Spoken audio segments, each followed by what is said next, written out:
ప్రియ శ్రోతలు, ఈ రోజున మన బైబిల్ పాఠం ప్రకటన గ్రంథం 1వ అధ్యాయం 7 నుండి 15వ వచనం వరకు జాగ్రత్తగా వినండి. ఇదిగో, ఆయన మేఘారూఢుడై వస్తున్నాడు. ప్రతి నేత్రము ఆయనను చూస్తుంది. ఆయనను పొడిచిన వారు చూస్తారు. భూజనులందరూ ఆయనను చూచి రొమ్ము కొట్టుకుంటారు, అనగా గుండెలు బాదుకుంటారు. అవును, ఆమేన్. ఆల్ఫా ఒమేగా నేనే, వర్తమాన భూత భవిష్యత్ కాలములలో ఉండేవాడను నేనే అని సర్వాధికారి దేవుడు అయిన ప్రభువు సెలవిస్తున్నాడు. మీ సహోదరుడను, యేసును బట్టి కలిగే శ్రమలోనూ రాజ్యములోనూ సహనములోనూ పాలివాడనైన యోహాను అనే నేను దేవుని వాక్యము నిమిత్తము, యేసును గూర్చిన సాక్ష్యము నిమిత్తము పద్మాసు ద్వీపమందు పరవాసినయ్యాను.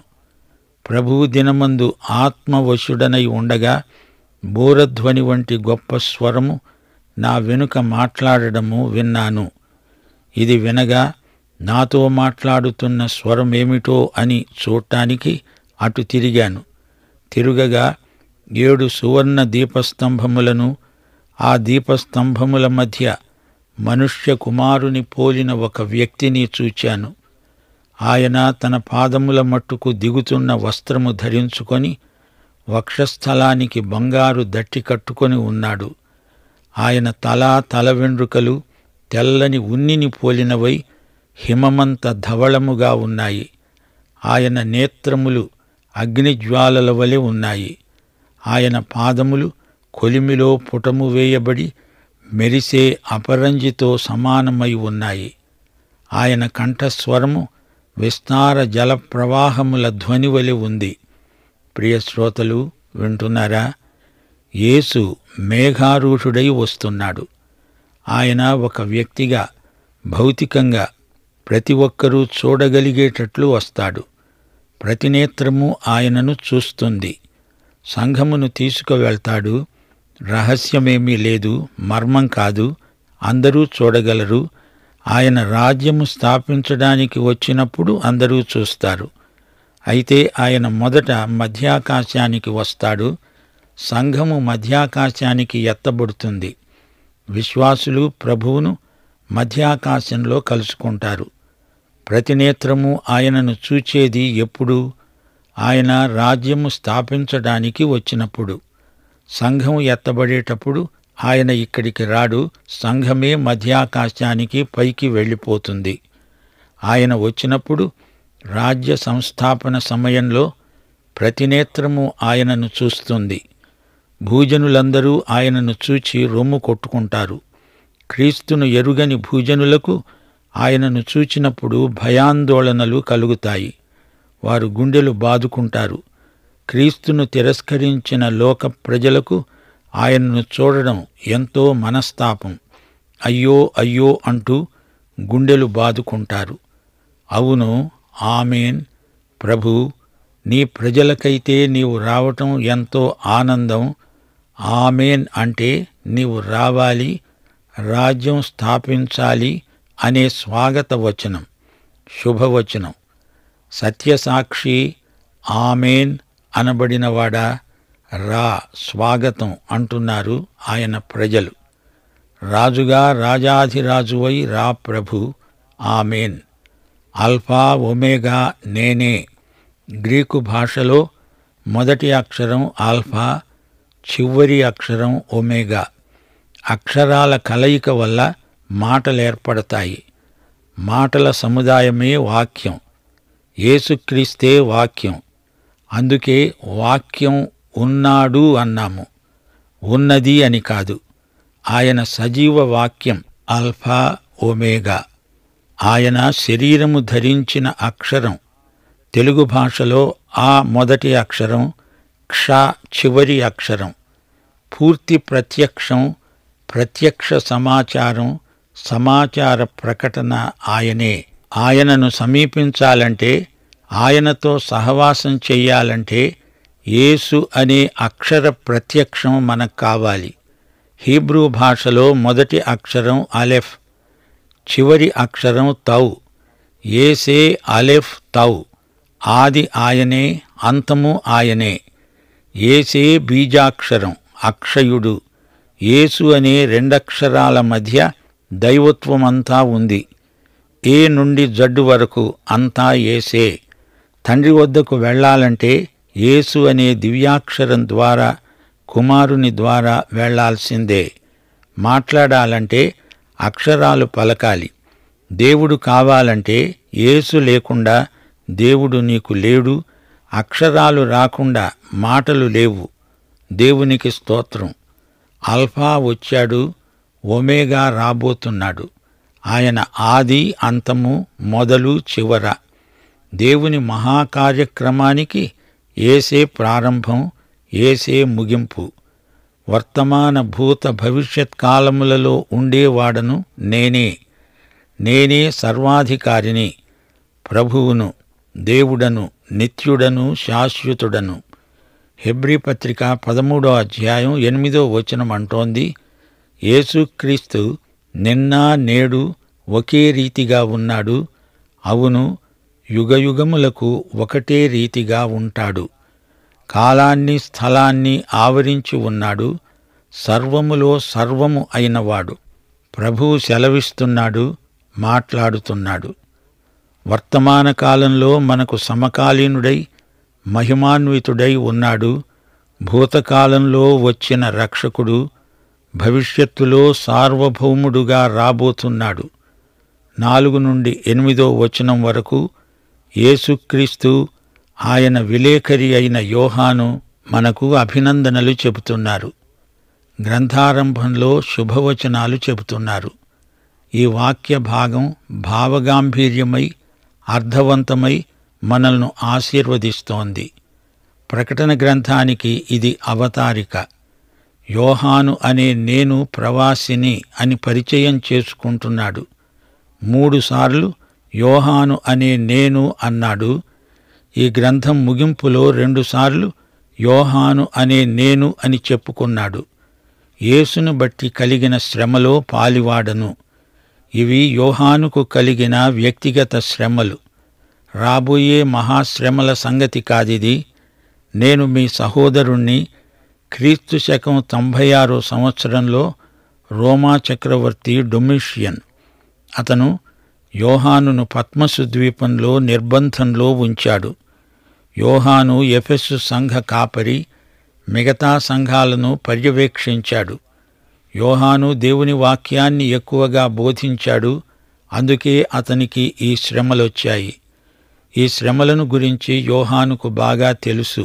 నాటి సంఘము క్రైస్తవ శ్రమలను గురించి బాగా ఎరుగును.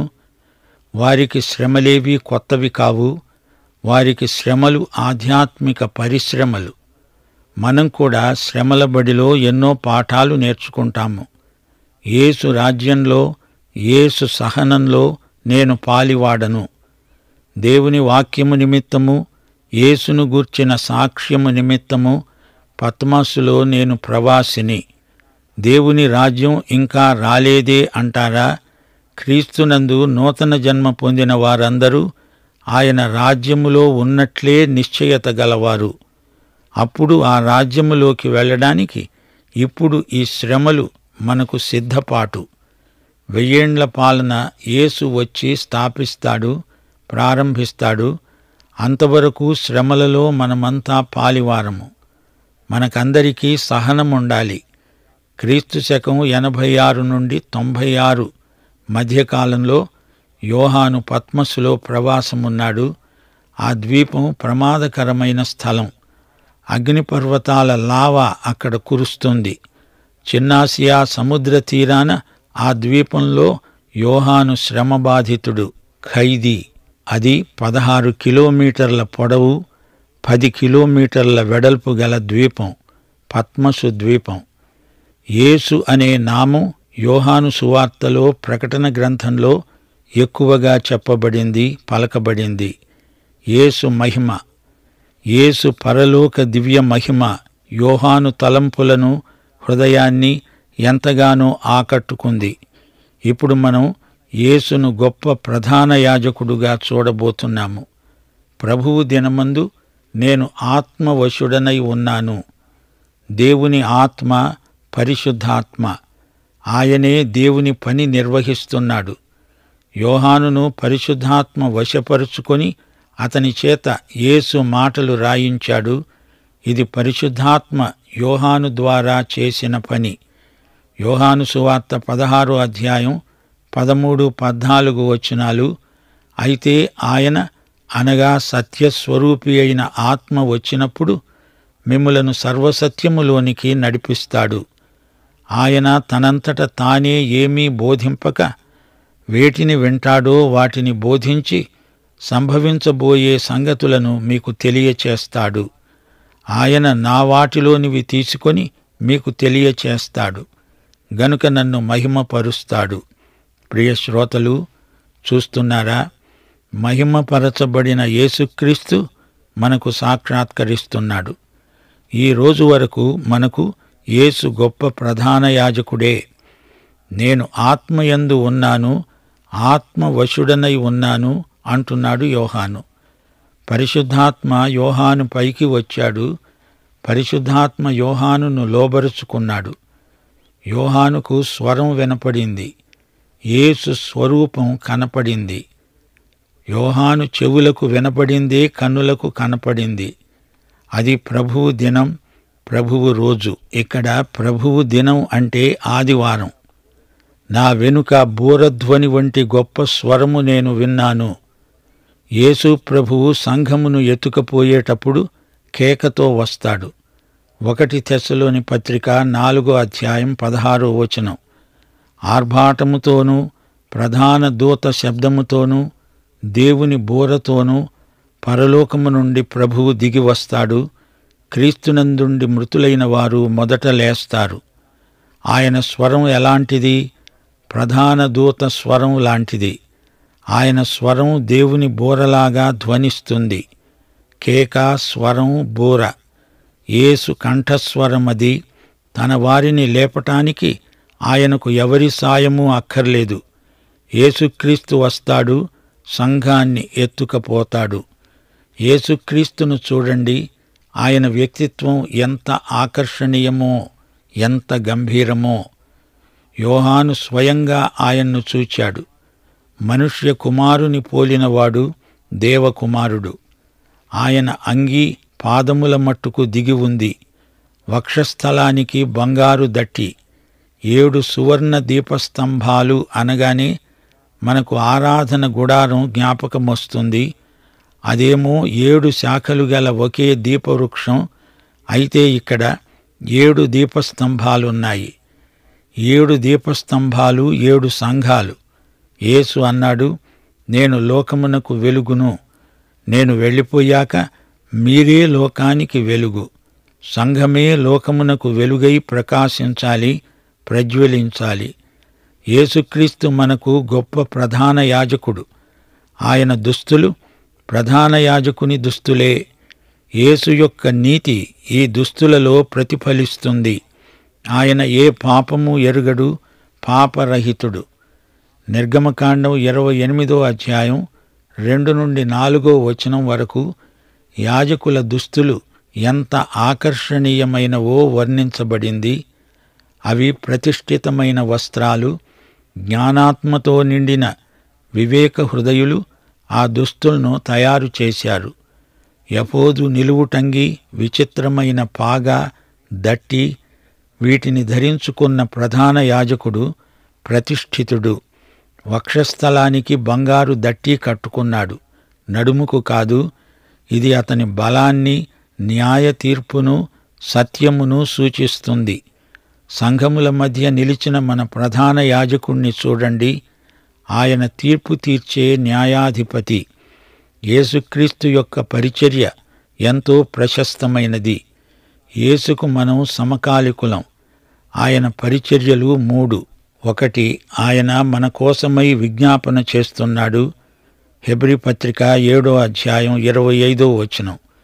ఈయన తన ద్వారా దేవుని యొద్దకు వచ్చే వారి పక్షమున విజ్ఞాపన చేయటానికి నిరంతరము జీవిస్తున్నాడు. గనుక వారిని సంపూర్ణముగా రక్షించడానికి శక్తిమంతుడై ఉన్నాడు. 2. శుద్ధి. తన వారిని ఆయన శుద్ధి చేస్తాడు. యేసు తన శిష్యుల పాదాలు కడిగాడు. క్రైస్తవులు కూడా తమ ప్రవర్తనలో పాపాలు చేయడం జరిగితే వారు అది ఒప్పుకుంటే ఆయన శుద్ధి చేస్తాడు. దేవునితో సహవాసం కావాలంటే శుద్ధి కావాలి. 1 యోహాను 1:9 మన పాపములను మనము ఒప్పుకొనిన ఎడల ఆయన నమ్మదగినవాడు, నీతిమంతుడు గనుక క్షమిస్తాడు. ఆయన రక్తం ప్రతి పాపము నుండి మనలను కడుగుతుంది. ఈ రోజున కూడా యేసు నడుముకు తువాలు కట్టుకొని నీళ్లు తెచ్చి తన వారి పాదాలను కడిగి శుద్ధి చేస్తున్నాడు. 1 యోహాను 2:1-2 ఎవడైనా పాపము చేసిన ఎడల నీతిమంతుడైన యేసుక్రీస్తు అనే ఉత్తరవాది తండ్రి వద్ద మనకున్నాడు. ఆయనే మన పాపములకు శాంతికరమై ఉన్నాడు. మన పాపములకు మాత్రమే కాదు, సర్వలోకమునకు శాంతికరమై ఉన్నాడు. యేసు మనలను పరీక్షిస్తాడు. ఇది 3వ పరిచర్య. ఆయన రక్షించబడిన తన వారిని సంరక్షిస్తున్నాడు. ఆయన దీపస్తంభముల మధ్య సంచరిస్తున్నాడు. దీపం పరిశుద్ధాత్మ, దీపస్తంభం బంగారంతో చేయబడింది. దీపస్తంభం అంటే యేసుక్రీస్తే. యేసు దేవత్వము, యేసు మహిమ అందులో కానవస్తాయి. దీపాలు వెలుగుతూ ఉన్నాయో లేదో ఆయన పరీక్షిస్తాడు. సాక్ష్యపు గుడారంలో ప్రధాన యాజకుడు దీపాలు ఆరిపోకుండా, కొడిగట్టకుండా పర్యవేక్షించేవాడు. యేసు సంఘముల మధ్య సంచరించే గొప్ప ప్రధాన యాజకుడు. దీపం వెలగడానికి పరిశుద్ధాత్మ నూనె సరఫరా అవుతూ ఉండేట్లు ఆయన చూస్తున్నాడు. యోహాను సువార్త 15వ తీగలు ఫలించాలని వ్యవసాయకుడు ఫలించని తీగలను కత్తిరిస్తాడు. కొమ్మలు బహుగా ఫలిస్తాయి. అలాగే దీపవృక్షం వెలగాలి. నూనె పోసేవాడు, ఒత్తిని సరిచేసేవాడు ఆయనే. వెలగని ఒత్తిని తీసి పారేస్తాడు. ఫలించని తీగను ఆయన ద్రాక్షవల్లి నుంచి తొలగిస్తాడు, కత్తిరించి అవతల పారేస్తాడు. యేసు దీపస్తంభాల మధ్య సంచరిస్తున్నాడు. ఆయన నిత్యుడు. ఆయన ఉనికి నిత్యమైనది. దానియేలు గ్రంథం 7:9 ఆయన సింహాసనాసీనుడు, మహావృద్ధుడు. ఆయన వస్త్రములు హిమము వలె ధవళముగాను, ఆయన వెంట్రుకలు శుద్ధమైన గొర్రె ఉన్ని వలె తెల్లగా ఉన్నాయి. ఆయన కన్నులు అగ్నిజ్వాలలు. యేసు నీ హృదయములోకి, అంతరింద్రియములలోకి సూటిగా చూడగలడు. నీ ఆంతర్యము ఆయన బాగా ఎరుగును. ఆయన పాదములు అపరంజితో సమానం. కొలిమిలో పుటం పెట్టబడిన అపరంజి, అది తీర్పును సూచిస్తుంది. యేసు మరణానికి అది సంకేతం. ఇత్తడి బలిపీఠం. మనకు రావలసిన తీర్పునకు ఆయన గురి అయ్యాడు. సంఘం మారుమనసు పొందాలి. ఆయన కంఠస్వరము విస్తారమైన జలప్రవాహముల ధ్వని, అధికారపూర్వకమైన మహాధ్వని. ఈయనే ప్రభువైన యేసుక్రీస్తు. పాఠం సమాప్తం. దైవాశీస్సులు. ఆమేన్.